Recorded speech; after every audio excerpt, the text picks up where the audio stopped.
Il était une fois, par un froid glacial, une reine d'une grande beauté qui cousait une robe à la fenêtre de son château. Par inadvertance, elle se piqua le doigt avec l'aiguille, et 3 gouttes de sang tombèrent sur la neige blanche. En voyant le rouge du sang sur la neige immaculée, elle souhaita avoir un enfant aux cheveux noirs comme l'ébène, à la peau blanche comme la neige, et aux lèvres rouges comme le sang. Peu de temps après, son vœu fut exaucé et elle donna naissance à une fille qu'elle appela Blanche-Neige, ou Flocon. Malheureusement, la reine tomba gravement malade et mourut, laissant Flocon seul avec le roi dans le grand château. Le roi se remaria avec une belle mais vaniteuse femme qui ne se préoccupait que de sa propre beauté.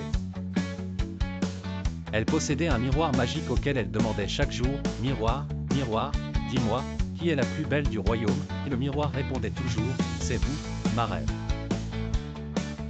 Cela dura jusqu'à ce que Flocon atteigne l'âge de 7 ans. Un jour, la reine posa la même question au miroir, qui répondit « Vous êtes belle, mais Flocon est encore plus belle. »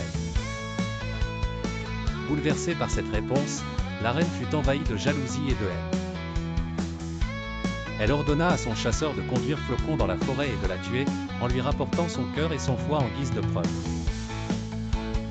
Le chasseur emmena Flocon dans la forêt mais, pris de pitié, il décida de lui laisser la vie sauve à condition qu'elle ne revienne jamais au château.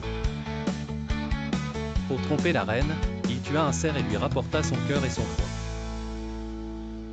La reine, dupe, le récompensa généreusement. Flocon, perdu et effrayé, erra seul dans la forêt jusqu'à apercevoir une petite maison.